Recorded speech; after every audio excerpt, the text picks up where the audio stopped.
بسم الله الرحمن الرحيم وبه نستعين والعاقبة للمتقين والصلاة والسلام على نبينا وحبيبنا محمد وعلى آله وصحبه أجمعين. أشهد أن لا إله إلا الله وحده لا شريك له وأشهد أن محمدا عبده ورسوله وهو حبيبه وصفيه خليله وبعد. السلام عليكم ورحمة الله تعالى wabarakatuh. Seperti mana pengajian kita sebelum ini,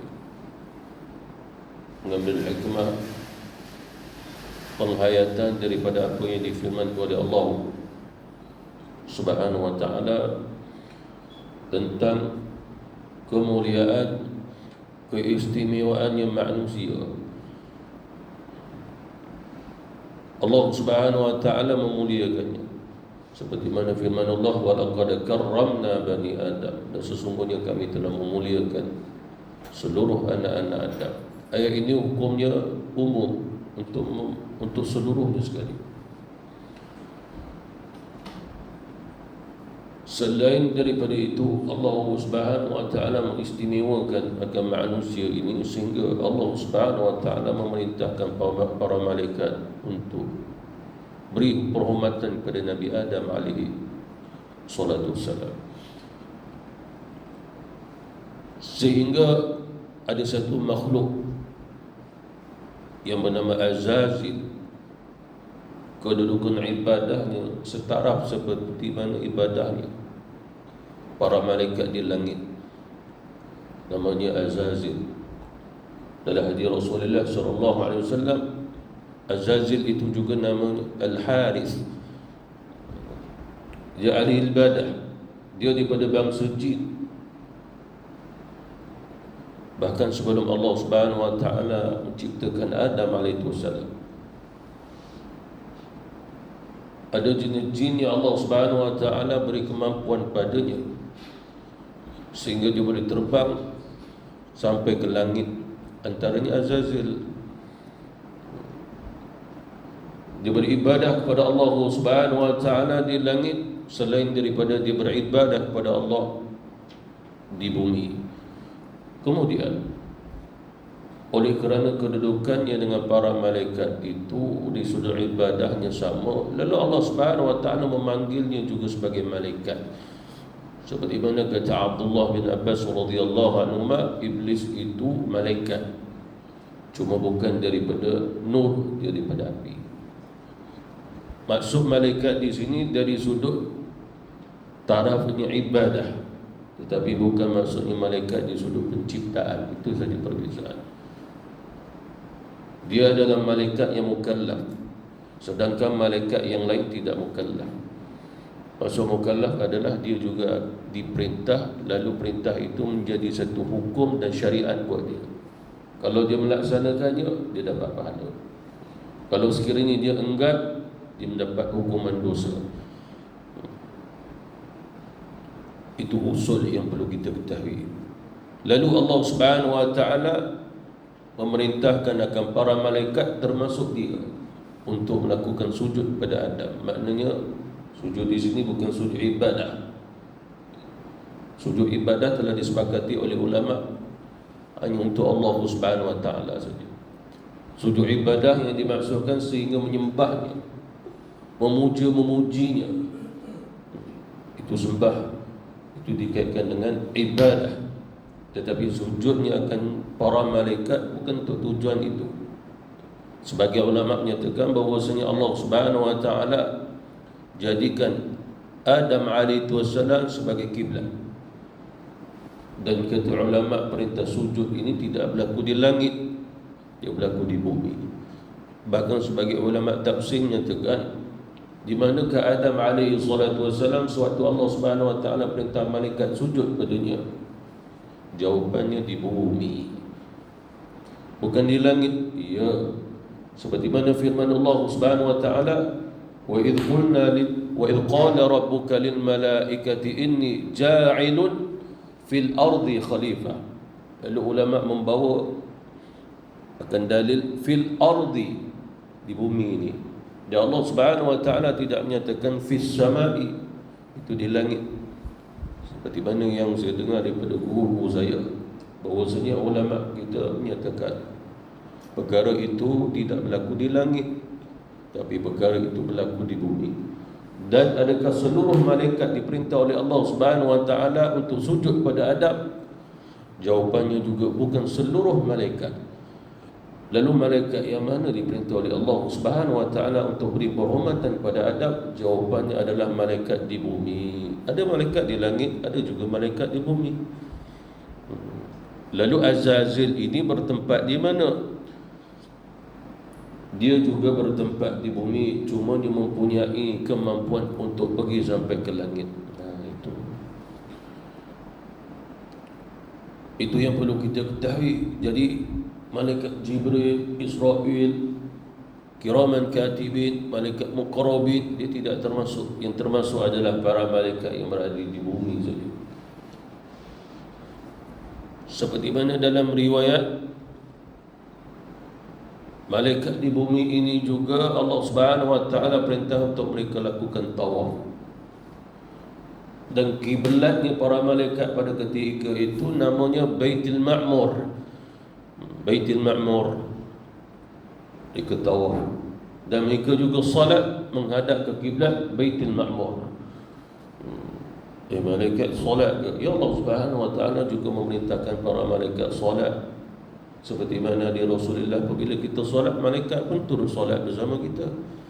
Tetapi ibadahnya para malaikat bukan untuk masuk syurga. Bukan. Ibadahnya malaikat bukan untuk mendapat derajat yang tinggi di sisi Allah, kerana malaikat bukan mukallaf. Mukallaf ini mesti ada satu tujuan. Sembah Allah Subhanahu wa taala, agama aku di Islam tu beriman. Itu mukallaf.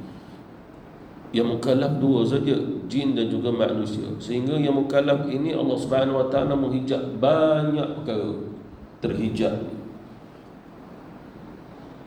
jin dan juga manusia. Tetapi yang bukan mukallaf, dia tidak terhijab. Seperti mana hadis Rasulullah sallallahu alaihi wasallam, sesungguhnya itu azab kubur. Sehingga juga kata Rasulullah, seseorang yang dipukul di dalam kubur sebab dia mati dalam keadaan laknat Allah Subhanahu wa taala, lalu dia diazab. Namanya azab kubur dengan cara dia dipukul, kata Rasul. Maka berteriaklah dia di dalam kubur, tetapi kata Nabi hanya dan didengari oleh seluruhnya makhluk. Mana seluruh makhluk itu tidak mukallaf, kecuali dua yang mukallaf, jin dan manusia saja tak dengar. Jin dan juga manusia saja tidak mendengarnya pukulan, termasuklah siksaan bagi azab bagi orang ahli kubur tadi. Jadi yang dua inilah saqalai, dua ini Allah Subhanahu wa taala tanya berulang kali dalam surah Ar-Rahman. Fa bi ayyi ala'i rabbikuma tukadziban? Maka nikmat yang manakah lagi wahai jin dan juga manusia yang kamu berdua golongan ni, dua golongan yang kamu nak dustakan? Jadi firman Allah Subhanahu wa taala, wa idh qulna lil malaikati isjudu li adama fasajadu illa iblis aba wastakbara wa kana minal kafirin. Dan ingatlah ketika kami berfirman kepada para malaikat, sujudlah kamu sekalian kepada Adam, maka sujudlah akan para malaikat kecuali iblis. Ia enggan dan takabur, dan dia termasuk golongan yang kafir. Di sini kita lihat pada perbahasan di sudut i'rabul Quran ataupun di sudut qawaid kaedah bahasa Arab.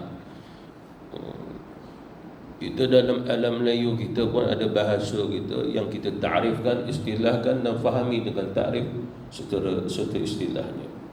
Bahasa Arab pun begitu juga. Seperti mana contoh terjemahan illa dalam ayat ini, kecuali. Tidak disebut melainkan. Disebabkan apa? Kecuali dan juga melainkan, keduanya berbeza. Keduanya berbeza. Di sudut bahasa Arab pun juga berbeza. Adakah perbezaan ini saling menghampiri? Tidak. Perbezaan ini sangat-sangat jauh perbezaannya. Oleh kerana itu seseorang yang nak menafsirkan Quran wajib bagi dia mengetahui qawaid pada i'rabul Quran. Namanya i'rabul Quran.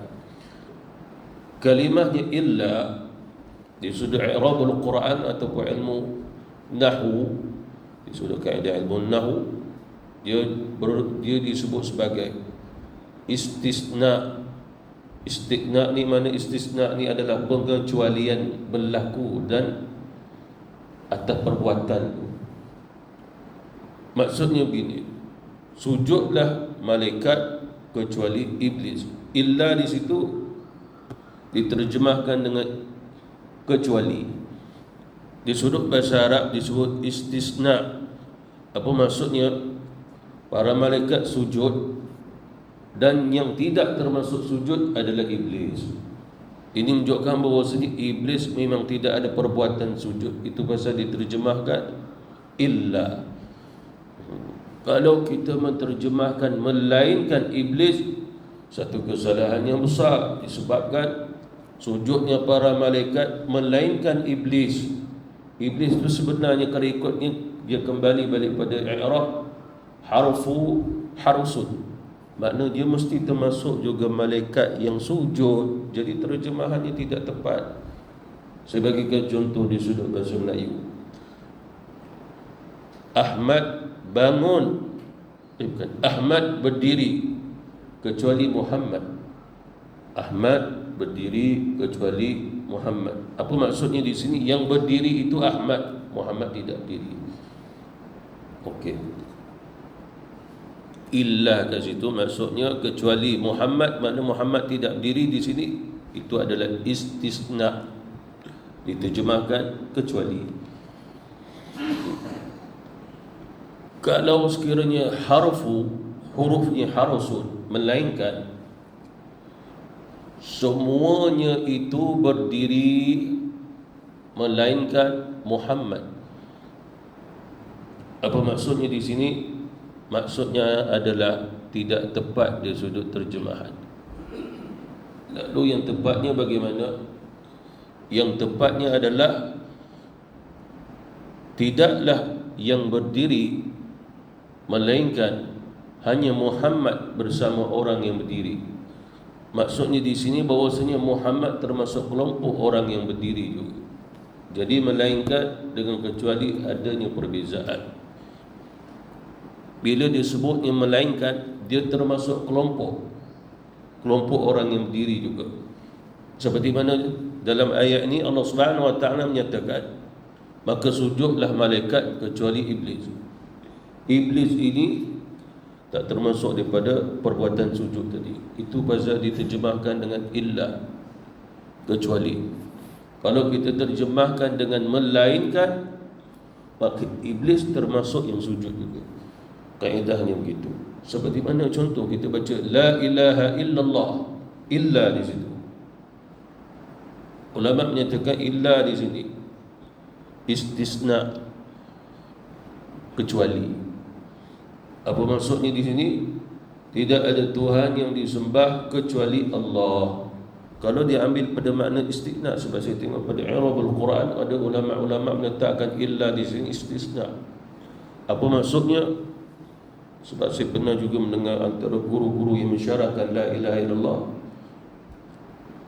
La ilaha menafikan ilah, Tuhan, illallah.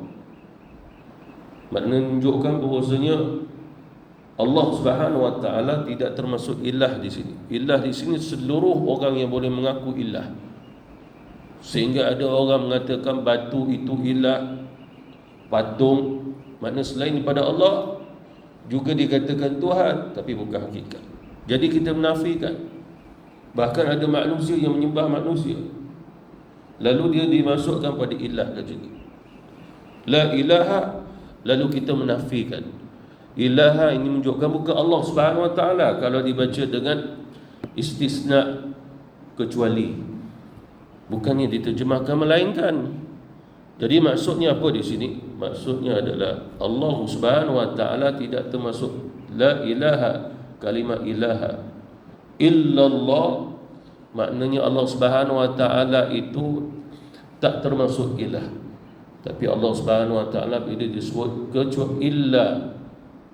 kecuali Allah, menunjukkan dia tersendiri. Dia tak termasuk pada Tuhan-Tuhan. Itu yang perlu kita ketahui. Sebahagian lagi ulama menyatakan illa di situ huruf harsud. Bila huruf harsud, Allah termasuk ilah. Cuma yang kita sembah hanya Allah Subhanahu wa taala dan tak termasuk Tuhan-Tuhan selain pada Allah Subhanahu wa taala. Itu kaedah itu yang kita ketahui.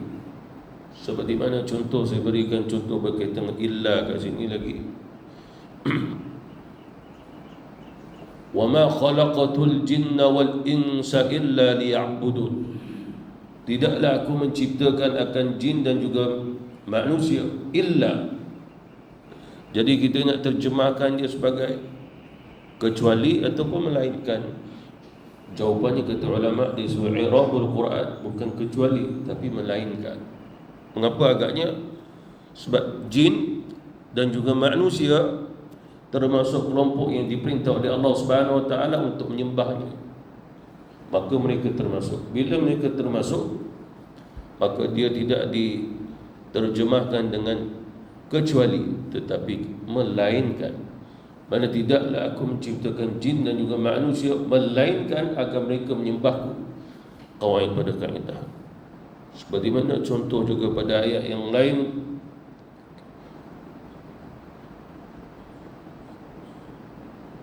ma yakunu min najwa thalathatin illa huwa rabi'uhum wala khamsatin illa huwa sadisuhum wala adna min dhalika wala adna min dhalika wala akthar illa huwa ma'ahu aynama kanu.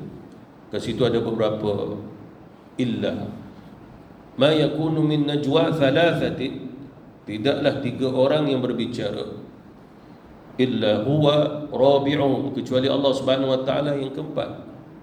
Tapi maksud yang keempat bukan dikaitkan jumlah. Kerana apa?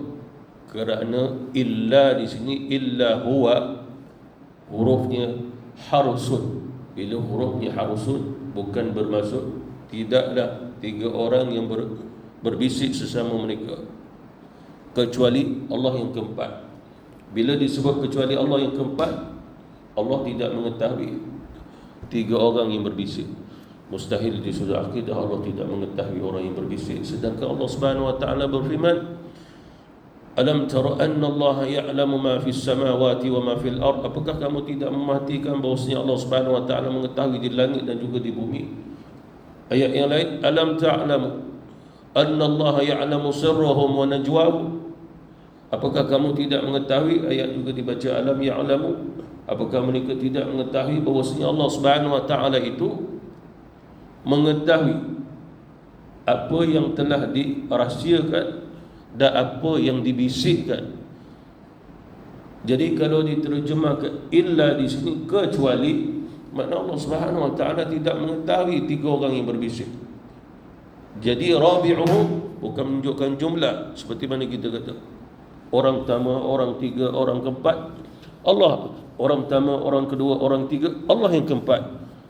Jangan berkata demikian. Apa maksud di sini? Sebab yang keempat itu menunjukkan pada sifatnya ilmu Allah, maknanya sifat mengetahui. Bukan yang 4 itu jumlah. Wala khamsatin illa huwa sadisuhum, dan tidaklah 5 orang yang berbisik-bisik, illa diterjemahkan melainkan, jangan diterjemahkan kecuali. Allah ke-6. Wala adna min dhalika wala akthara illa huwa ma'ahum aynama kan. Apa maksudnya di sini? Bila diterjemahkan dengan melainkan, maknanya Allah mengetahui orang yang berbisik di antara mereka seluruhnya. Itu kaedah untuk kita ketahui. Kaedah yang perlu kita ketahui dalam memahami hanya kalimat illa, belum lagi kalimah-kalimah yang lain di dalam kitab Allah Subhanahu wa ta'ala.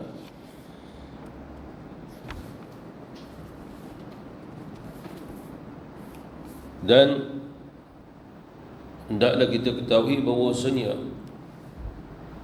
mengapa agaknya Allah Subhanahu wa ta'ala menyatakan Iblis itu wa kana minal kafirin, dia jadi kafir. Kekafiran yang kita ketahui apabila seseorang itu mensyirikkan Allah atau menyembah selain pada Allah, maka dia kafir. Tetapi dalam ayat ini Allah Subhanahu wa ta'ala menyatakan keengganannya akan iblis menyebabkan dia kafir. Keengganannya menyebabkan dia kafir. Lalu Allah Subhanahu wa ta'ala pun menyatakan illa iblis aba, dia enggan.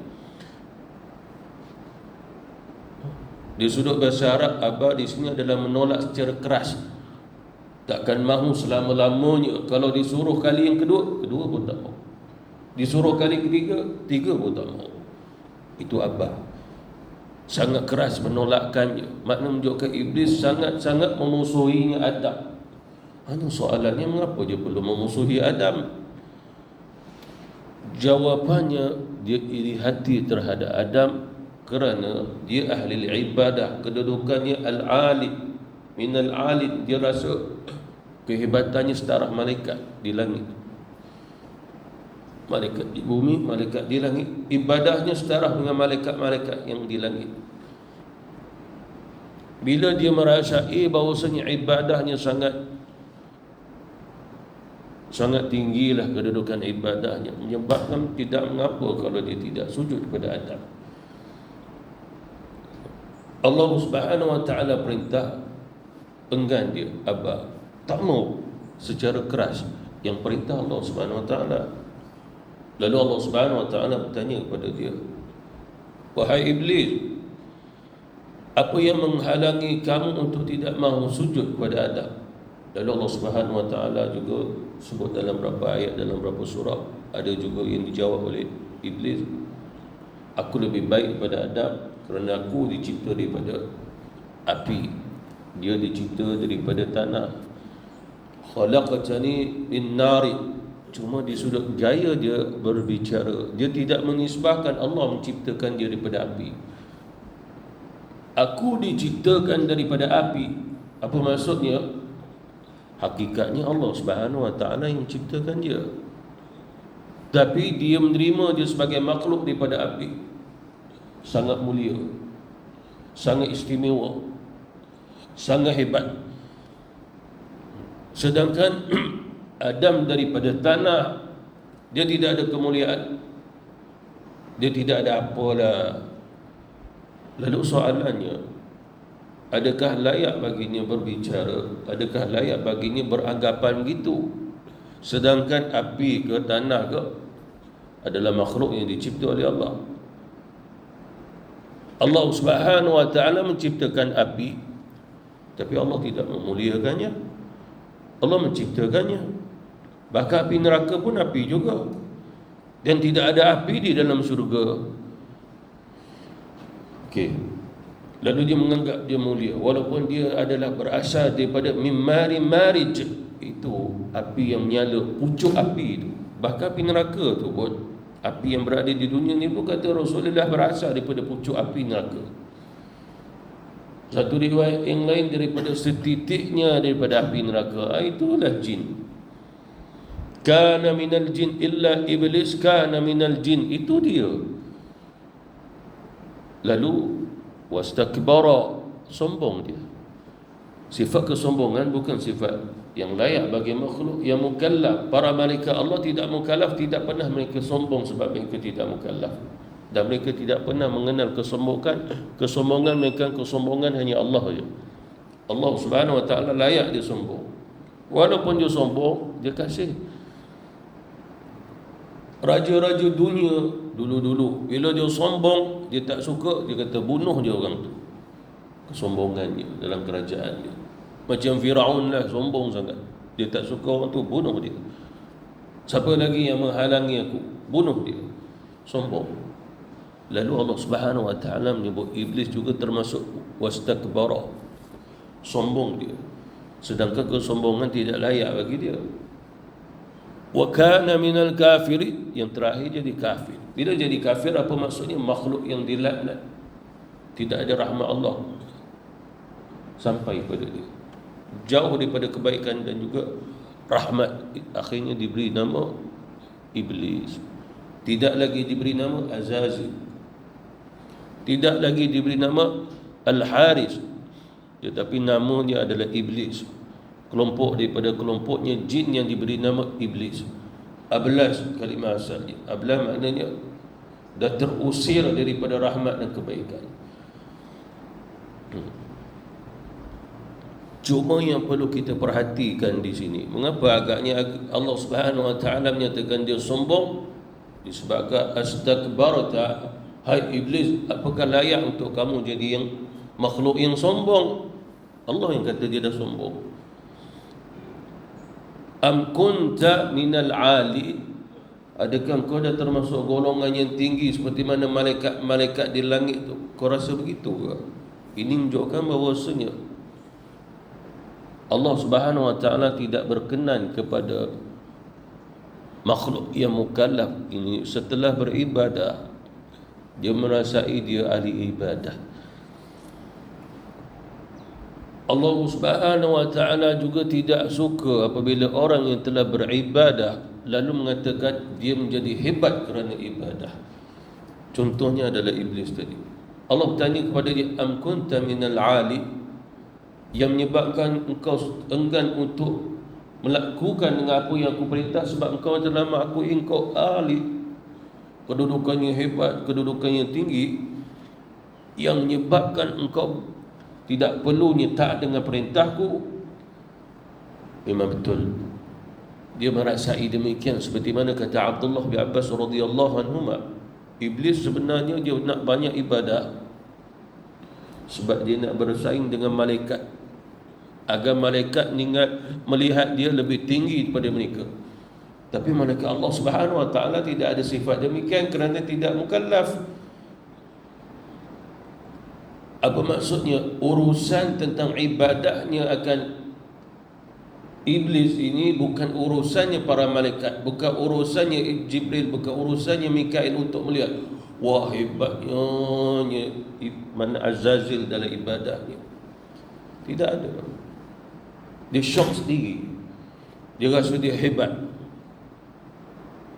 Tak tahu berapa lama dia ibadah di langit, tak tahu berapa lama dia beribadah di bumi. Ada riwayat yang menyatakan tempat kita pijak kat situ dia pernah sujud. Allah ciptanya Adam pada tanah, lalu tempat dia sujud, tempat dia pijak, lalu kata ini tempat yang hina.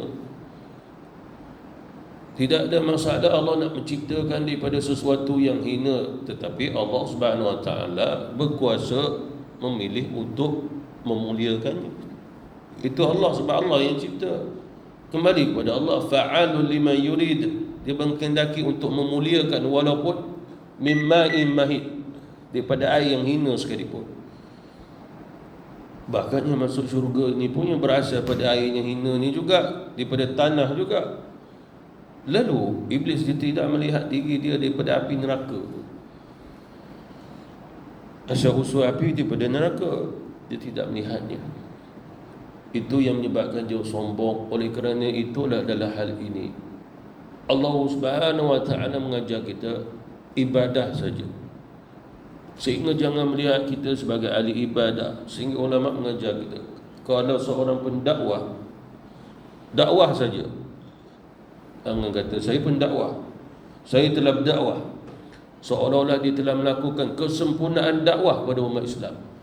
Jangan pernah mengakui demikian. Apabila seseorang yang telah bersedekah, maka sedekah saja. Maka jangan sampai saya telah bersedekah, saya seorang dermawan, saya hartawan. Jangan sampai begitu. Sebab itu salah satu daripada sifatnya iblis tadi. Dia mengaitkan dia tu al-alim, kedudukannya sangat tinggi. Lalu Allah Subhanahu wa taala perintah, tak apalah kedudukannya hebat, dia beginilah. Ini Perdana Menteri, bawahnya timbalan Perdana Menteri.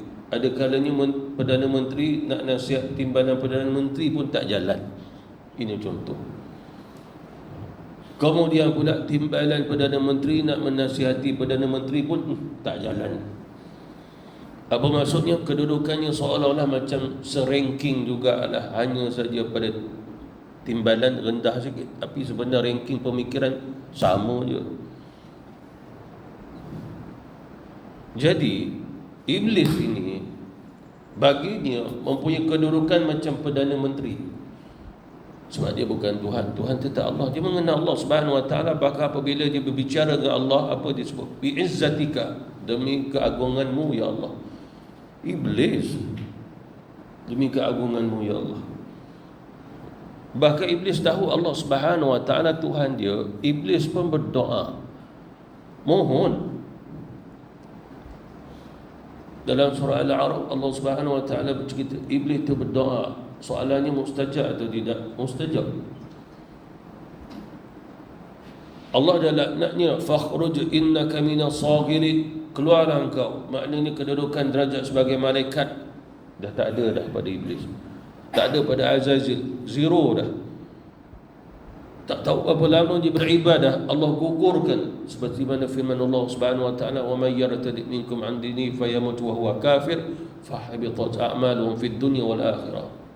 Bila jadi kafir, segala pahala amal waktu di Islam gugur, lebur, terhapus, zero.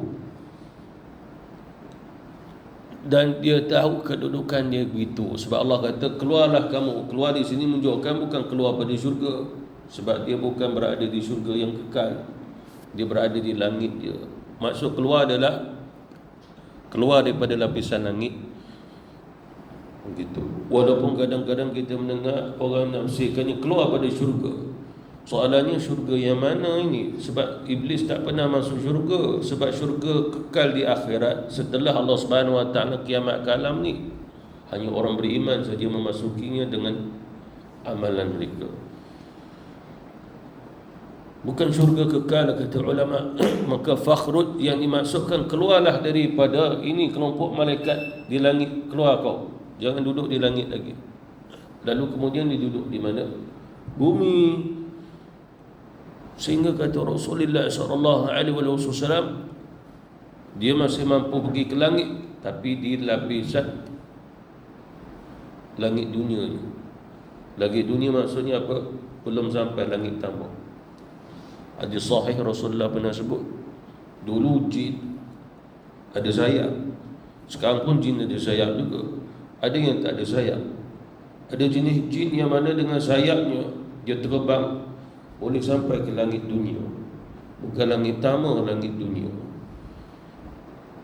Langit dunia ni kat mana? Itu kita lihat stesen angkasa lepas tu, satelit-satelit tu ke orbit atas tu langit dunia. Jadi malaikat sampai di situ. Tetapi setelah Allah Subhanahu Wa Taala mengutus Nabi SAW, jin dah tak boleh naik dah. Tak boleh sampai ke langit yang pertama. Tak boleh nak sampai ke langit dunia sekalipun. Maknanya menunjukkan tidak ada jin yang berada di orbit-orbit sekarang ni. Tak boleh nak naik dah, tak sampai. Bila dia naik nak sampai ke langit dunia, malaikat akan rujuman li syayatin, merejam dia daripada apa yang berada di atas sana. Kata ulama, rujuman li syayatin, bukan batu direjam pada dia. Rujuman li syayatin, kata ulama tafsir, di atas sana bintang tu bercahaya. Lalu malaikat itu dia melihat ada bintang cahaya tadi, maka diarahkan cahaya tu kepadanya jin-jin tadi yang naik ke langit, sehingga akan membakar mereka. Itu bahasa mereka tak berani nak naik. Bukannya daripada meteor di atas lalu dibalik kepada mereka. Itu seperti mana yang disuruh oleh Syekh Matawardi Sya'rawi. Bukan batu di atas baling dia, tapi cahaya di atas tu ada batu-batu tu mempunyai cahaya dia. Dibawa, maknanya dikenakan cahaya tu kepada jin-jin tadi, terbakar hangus dia. Lalu dia takut. Jadi di manakah iblis? Dia berada di bumi. Dia tahu Allah Subhanahu wa taala Tuhannya walaupun Allah Subhanahu wa taala melaknat. Ya Allah, bagilah aku kesempatan untuk hidup sampai ila yaumi yub'atsun, sampai hari berbangkit.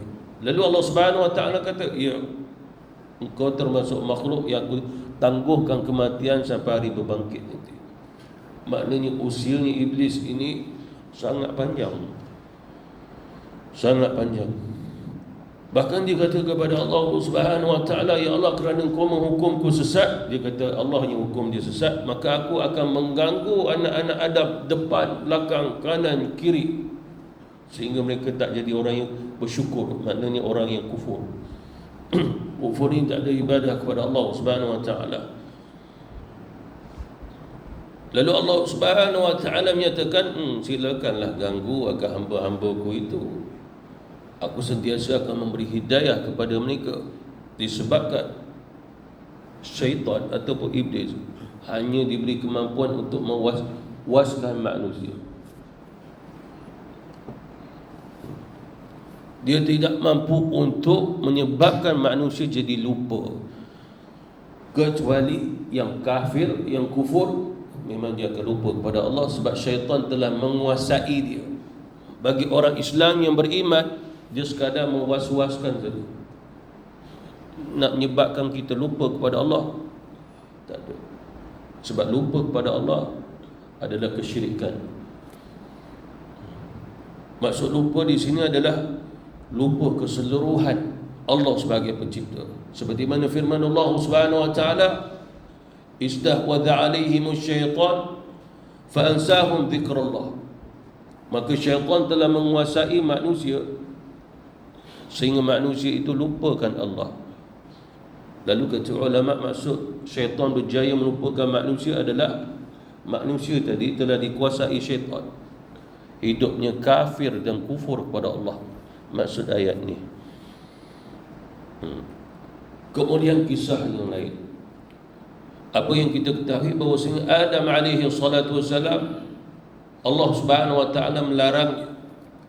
Seperti mana firman Allah Subhanahu wa taala pada ayat seterusnya, wa qulna ya Adam uskun anta wa zawjukal jannah wa kula minha ragadan haitsu syi'tuma wa la taqraba hadhihi asy-syajarata fatakuna minadh dhalimin.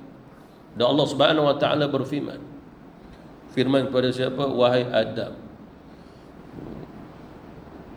uskun anta wa zawjukal jannah, duduk tinggallah kamu dan juga isteri kamu, isterimu di syurga ini. Sebenarnya al-jannah di sini diterjemahkan atas alam Melayu kita dengan syurga. Ya, tidak mengapa.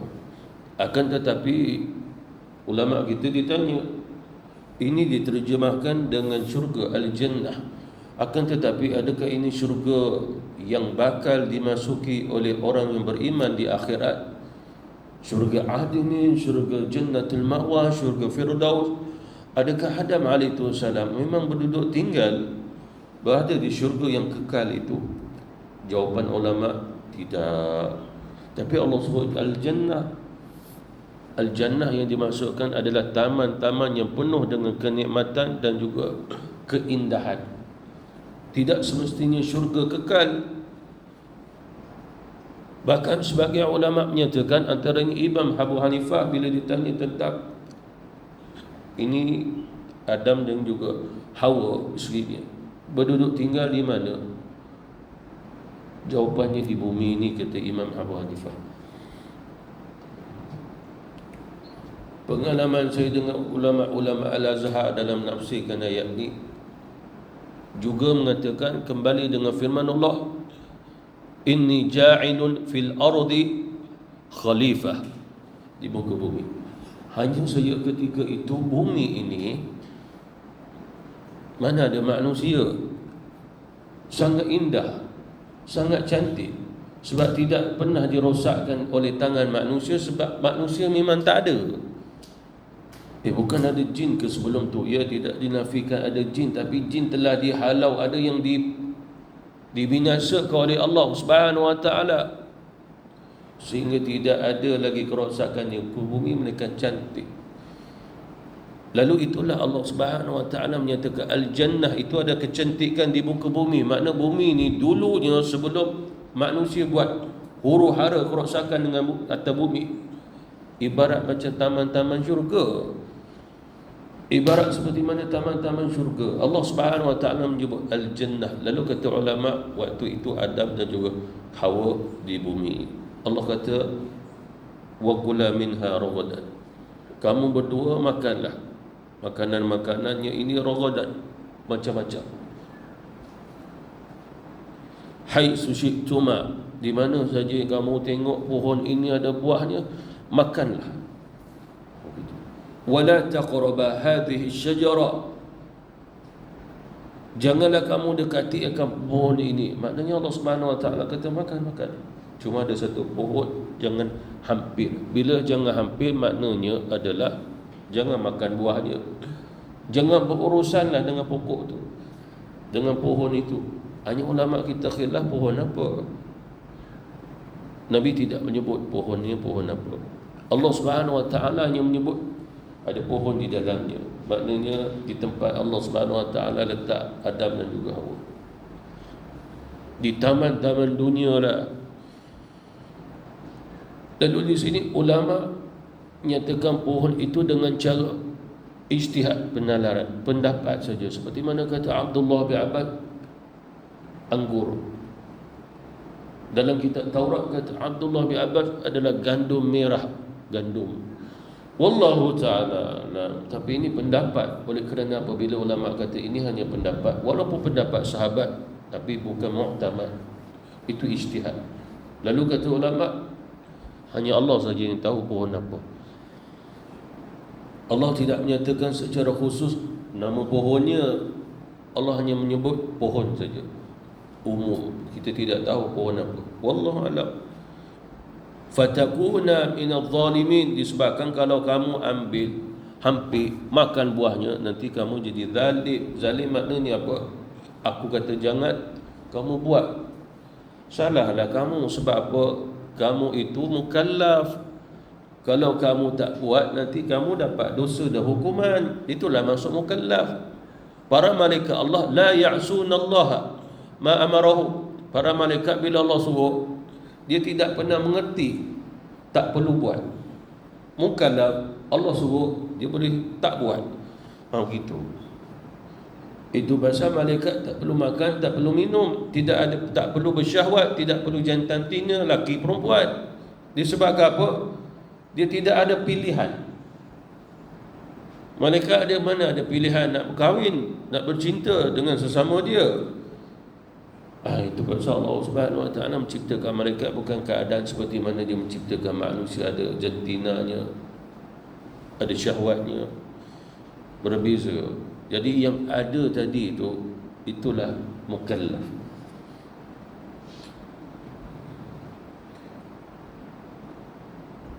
Lalu kita lihat pada ayat ini, fatakuna minadh zalimin. Kalau sekiranya kamu melanggarnya, nanti kamu jadi zalim. Zalim di sini bukan syirik kepada Allah.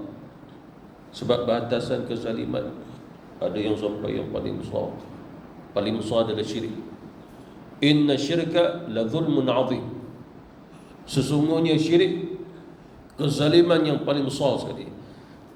Kekafiran kezaliman yang besar juga.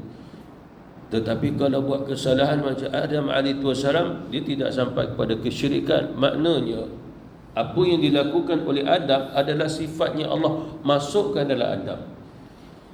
Sifat apa di situ? Sifat lupa. Lalu di sinilah terjawab, adakah Adam alaihissalam akhirnya dia makanlah akan buah daripada pokok yang dilarang oleh Allah Subhanahu Wa Taala kerana perintahnya iblis? Jawapannya tidak. Kalau sekiranya iblis kata makan, terus Adam ambil petik dan makan, dosa yang dia lakukan sangat besar sebab perintah iblis. Kita perhatikan ini. Allah kata jangan, iblis kata makan. Adam lebih berminat ambil makan. Lalu bagaimana, di mana dia meletak Allah pada ketika tu? Seperti mana contohlah kita anak ni mak, ini orang mana tak kita tak kenal. Mak kata ambil makan, orang ni kata tak boleh, bukan hak kamu. Tapi mak kata ambil makan sebab apa? Itu hak mak punya. Lalu akhirnya kita lebih berminat orang luar tu kata, lalu kita pun tak ambil makan. Padahal mak itu suruh makan sebab memang hak boleh dimakan. Maka kita letak mak kat mana? Lalu Allah Subhanahu wa taala perintah, hai Adam jangan makan. Iblis datang, hai Adam makan. Adam makan atau tidak? Jawapannya makan. Tapi bukan perintah iblis. Perintah iblis, Allah iblis memerintahkannya, tidak. Jawapannya apa? Dia lupa. Walaqad ahidna ila Adam min qablu fanasi. Sesungguhnya kami telah mengingatkan kepada Adam, wahai Adam, makan. Hanya saja pokok ni, buahnya jangan makan. Fanasi, dia lupa. Bukan sebab perintah iblis. Dia lupa. Oleh kerana itu dia sudah akidah. Nabi Adam itu Nabi atau tidak? Nabi, kata Rasulullah. Adam adalah Nabi dan Rasul yang diutus oleh Allah. Nabi dan Rasul yang pertama. Sifat lupa bagi seorang Nabi Rasul bukan sifat aib, bukan sifatnya menghina. Itu yang kita perlu tahu. Dia sudah akidah Islam. Disebabkan apa? Disebabkan Allah yang lupakan. Sebab Allah yang menciptakan sifat lupa agar berlainannya makhluk dengan Allah yang mustahil dia lupa. Nak membezakan sifat, lalu Allah Subhanahu wa taala bagi kita lupa. Seperti mana firman Allah Subhanahu wa taala, sanuqri'uka fala tansa illa masya-Allah. Kelak nanti kami akan bacakan Quran padamu yang Muhammad, sehingga kau mampu juga membacanya sehingga kau tidak akan lupa. Illa masya-Allah. Kecuali, tidak diterjemahkan dengan melainkan. Diterjemahkan dengan illa kerana istisna. Kecuali kalau Allah menghendaki. Apa maksudnya di sini illa masya-Allah? Yakni apabila Allah menghendaki Nabi lupa hafalannya, lalu hakikatnya Nabi tak terlibat untuk melupakan hafalan. Allah yang melupakan dia. Lalu Adam alaihissalam fanasi. Allah Subhanahu wa taala menguji Adam alaihissalam, ujiannya sifat lupa. Sehingga dengan sifat lupa itulah kata Nabi kita bernama An-Nas. Fanasi, nasiya. Dihubungkan dengan alif lam, An-Nas. Maknanya takrifnya manusia adalah insan. Takrifnya insan adalah makhluk yang mempunyai sifat lupa. Melayu mudah lupa. Gitu. Lupa. Lalu apa maksud? Itulah kita. Lalu Rasulullah bersabda, sifat lupa masih ada lagi maaf daripada Allah kerana dia tak sengaja lupa. Seperti mana siang hari Ramadan dia termakan, dia terminum. Lalu Rasulullah mengatakan dia itu lupa, teruskan puasa, tak batal kerana Allah bagi dia makan. Hadis sahih. Tu yang bila kita tengok tiba-tiba orang tu duk minum air siang Ramadan, kita pun biar sebab Allah bagi dia minum. Kalau kita kata hey Ramadan nak, nanti dia tak terus minum. Bagi dia terus minum sebotol. Allah bagi dia minum sebab dia lupa. Kadang-kadang anak kita tak tahu tu dah 1 Ramadan. Pukul 8 dia cari sarapan, ada atas meja, dia makan. Kita pun beritahu ni dah 1 Ramadan. Dia lupa, dia tak tahu. Tapi kalau dia tak niat, memang tak puasa lah hari tu, maka wajib ganti puasa bagi orang ni. Jadi Allah menyebut fanasi, dia lupa. Lalu bukan jawapannya kerana iblis suruh, jawapannya dia lupa. Lalu macam kita, lama-lama pun lupa, akhirnya kita pun buat dengan apa yang pernah diingatkan kepada kita. Alamak saya lupa lah, benda ni dah setahun dulu. Alamak saya lupa lah, semalam punya kisah tu dah lupa hari ni. Makna manusia itu al-insan, dia tak boleh nak lari pada itu. Tetapi Adam alaihissalam, dia rasa bersalah dengan sifat lupa dia, walaupun Allah yang cipta sifat lupa. Dia rasa dia dah buat kezaliman. Lalu dia berdoa, Rabbana zalamna anfusana wa illam taghfir lana. Cuma dalam ayat ni disebutkan Sekiranya ya Allah engkau tidak mengampunkan kami berdua, ini Adam dan juga Hawa, dalam kunana min khasirin, kami akan jadi orang yang rugi. Apa maksud rugi?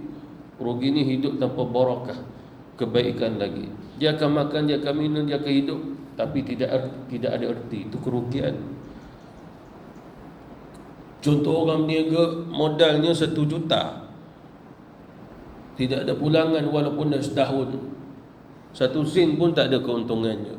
Kita sebut dia rugi dalam perniagaannya. Contohnya begitu. Lalu kalau sekiranya Allah Subhanahu Wa Taala tak mengampunkan Adam dan juga Hawa, hidup mereka berdua tidak ada erti.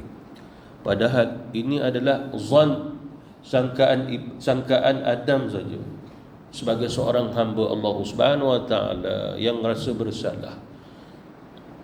Apa maksudnya? Allah Subhanahu Wa Taala tidak menghukum Adam sehingga Allah nak laknat dia seperti mana dia melaknatnya iblis. Tak, Allah Subhanahu Wa Taala mengasihi Adam, lalu Allah Subhanahu Wa Taala sendiri ajar Adam, wahai Adam, kalau kau dah rasa buat salah, maka kau perbaikilah dirimu. Apa maksudnya di sini? Sifat lupa di sisi Allah, Allah tak memandang dia salah, tapi kita sebagai hamba rasa salah. Itu sifat hamba. Jadi oleh kerana itulah Adam AS tidak ada kaitan dia dihalau ke sana, dihalau ke sini. Sebab Allah memang takdirkan dia fil ardi khalifah, di dunia ni jadi khalifah.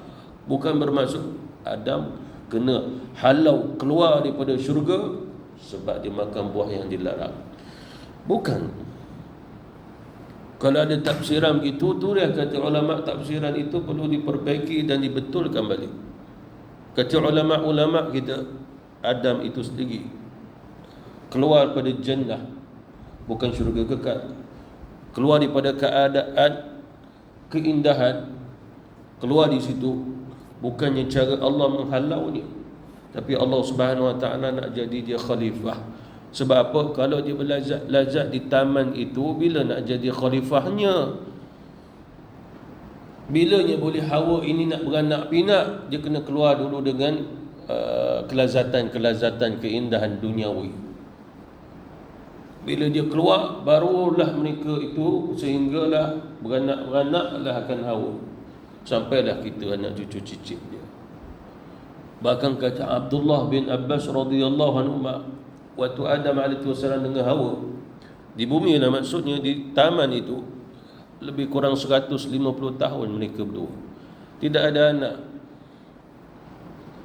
Bila dah keluar daripada 150 tahun itu, barulah adanya anak lepas tu. Beranak je kembar, laki perempuan, beranak lagi laki perempuan, sampai dah jumlah 20 kali beranak. Lalu Allah perintah ke Adam AS, kahwinkan anak kamu agar adanya zuriat akan kemudian tu. Ya Allah, bagaimana cara mengkahwinkan anak-anakku ini? Contoh, yang pertama laki perempuan, yang kedua laki perempuan. Ambil yang pertama yang laki, kahwin dengan perempuan yang kedua. Laki yang kedua kahwin dengan perempuan yang pertama. Ataupun dia selang-seli, jangan adik-beradik kembar satu perut je, walaupun tak seirah sebab laki perempuan, kahwin silang gitu. Itu yang sampai cerita Habil dan Qabil. Sebab apa? Qabil memiliki saudara perempuannya yang sangat cantik. Lalu Allah Subhanahu Wa Taala nak kahwinkan Habil dengan yang cantik tu. Qabil tak mau. Qabil nak kahwin dengan yang satu perut dengan dia, yang keluar satu perut daripada mak dia sekali lah, kembar dia lah kita sebut. Allah mengharamkan pada ketika itu. Maka bermulalah syariat, walaupun boleh kahwin adik-beradik, tapi syariatnya begitu, tak boleh satu perut tu kembar, tak boleh. Jadi Qabil nak begitu, Allah kata tidak boleh. Adam AS kata Allah Subhanahu Wa Taala melarang kamu kahwin dengan kembar kamu sendiri. Akhirnya dia kahwin dengan yang bukan kembar, tetapi dia masih iri hati pada Habil sebab berkahwin dengan perempuan cantik tadi. Jadi tak mustahil lah bila seseorang itu berkahwin dengan perempuan cantik, kita pun iri hati juga. Sebab perempuan cantik itu dulu makmur kita. Gitu. Betul tak Haji? Angguk sikit. Betul. Lalu maksudnya apa di sini? Maka apa yang berlaku atas Adam AS, itu akan berlaku atas diri kita juga. Kalau Adam alaihissalam lupa, soalannya berapa kali dia lupa sepanjang hayatnya? Fanasi itu kata ulama sekali itu je. Yang lain semua dia mengingati Allah Subhanahu wa taala. Kerana dia Nabi Rasul. Anak-anak Adam alaihissalam berapa banyak lupanya. Lalu kemudian nak lupa kepada pak kita yang lupa dah makan buah dilarang tu. Sehingga kata apa? Hai Adam, wahai bapa kami, sebab makan buah ni lah maka kami tak duduk dalam syurga. Dah keluar pada syurga. Soalannya dalam syurga mana adanya beranak pinak.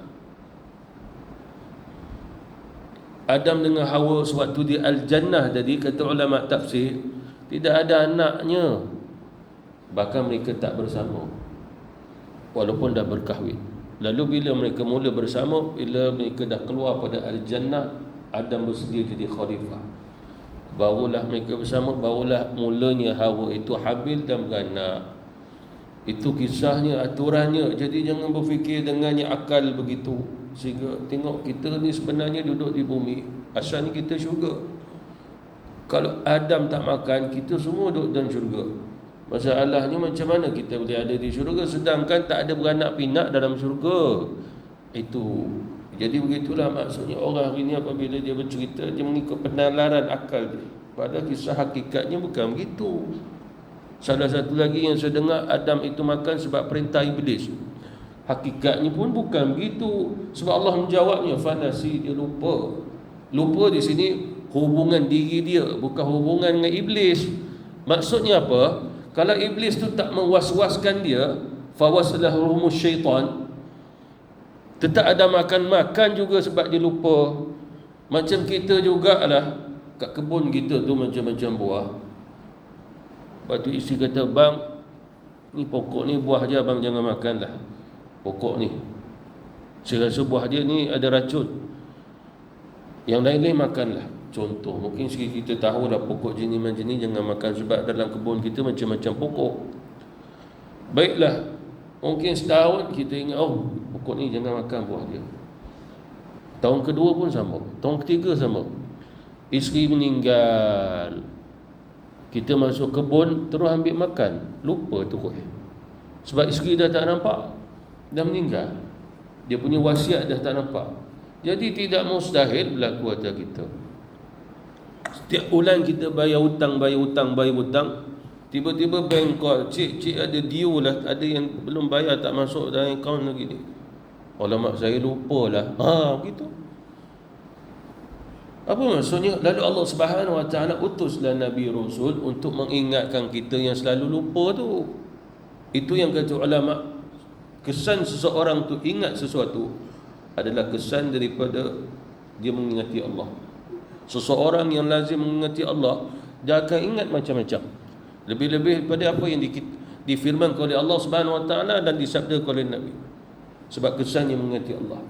Tetapi apabila seseorang tak mengingati Allah, kesannya adalah dia akan lupa apa yang difirmankan oleh Allah dan apa yang disabdakan oleh Rasulullah. Satu tempat je, lupa dan ingat di akal kita dan juga di jiwa. Wallahu ta'ala alam. Jadi insya-Allah nanti kita akan sambung hikmah di sebalik daripada perintah Allah Subhanahu Wa Taala pada malaikat untuk sujud pada Adam, dan begitu juga Allah Subhanahu Wa Taala memberi penghormatan kepada manusia. Ya, Haji.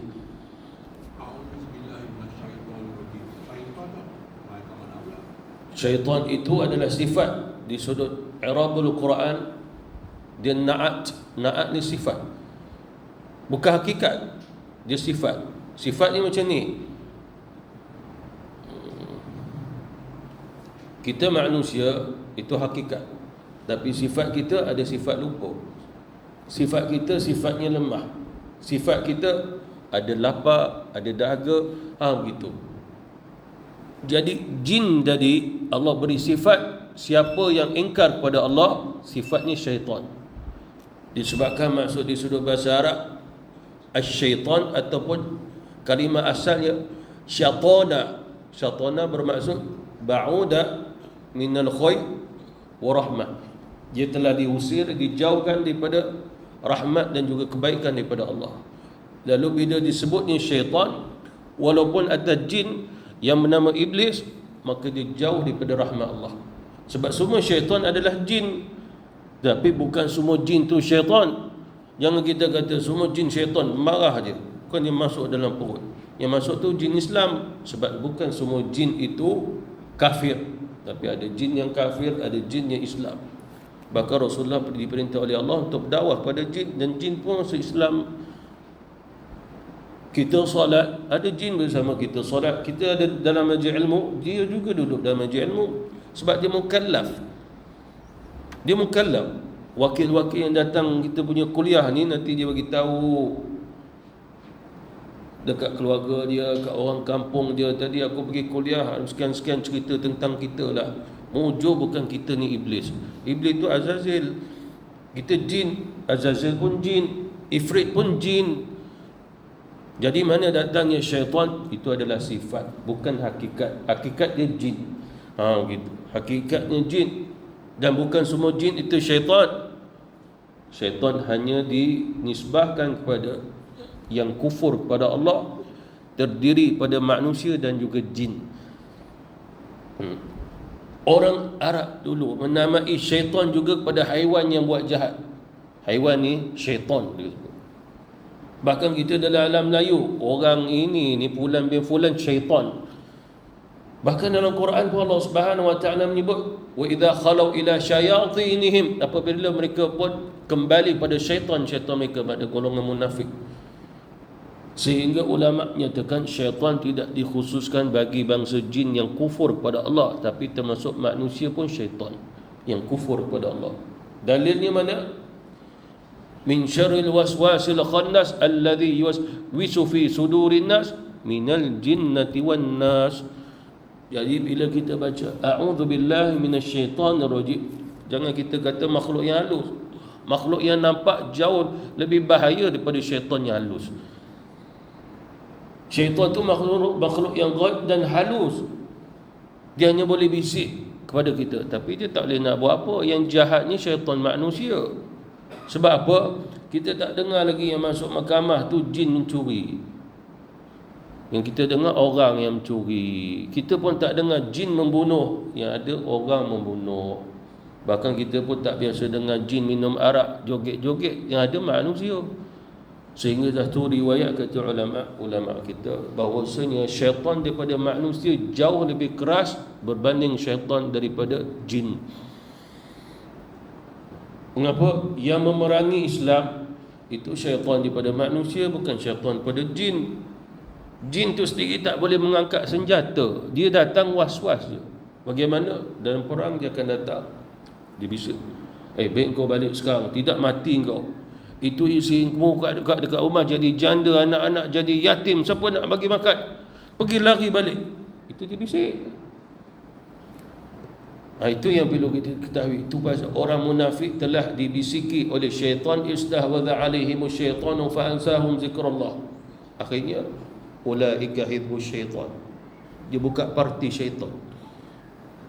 Kufur dan kafir tu jadi satu parti. Sebab Allah kata hizb.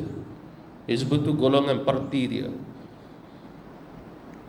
Jadi maksudnya apa di sini? Makna yang paling kerah kejahatan adalah syaitan daripada manusia. Sebab syaitan pada jin tak nampak kita kekerasan yang mereka buat. Sebab mereka hanya datang was-waskan kita. Bahkan Adam cerita dia, disebut dalam tafsir, Adam tidak pernah melihat iblis yang datang bercakap dengan dia. Kata Abdullah bin Abbas, Adam tidak pernah melihat iblis, yang ini Azazil. Dia datang bagaimana? Was-was. Dua cara. Yang pertama, iblis datang sebagai jin yang manusia tak boleh lihat jin. Dia jin. Dalam Quran juga disebut, bahkan Imam Syafi'i mengatakan sesungguhnya manusia tidak mampu untuk melihat jin yang asli, melainkan dia menyerupai anjing, ular, kalajengking, hantu langsui, hantu bukus. Itu menyerupai. Bahkan pada zaman Rasulullah banyak jin menyerupai ular dan anjing. Menyerupai. Apa tengok? Itu pasal Nabi kata, kalau ular masuk dalam rumah kamu, kamu kata, kalau kau jin ke keluar, tidak aku ketuk kau mati. dia akan keluar pergi. Tapi kalau dia pun naik nak lawan kita, bunuh dia, kata Rasulullah sallallahu alaihi wasallam. Sebab di Madinah ada jin yang suka masuk rumah tapi tukar jadi ular. Tu pasal jangan terus kamu bunuh. Tanya, kau jin ke manusia? Kau jin ke ular? Kalau kau jin, kau keluar. Tidak, aku ketuk kau mati. Dia akan keluar sebab dia faham dia jin ataupun dia ghaib, hilang. Pernah berlaku ke anak murid saya, dia kata dia solat, ada ular hitam masuk.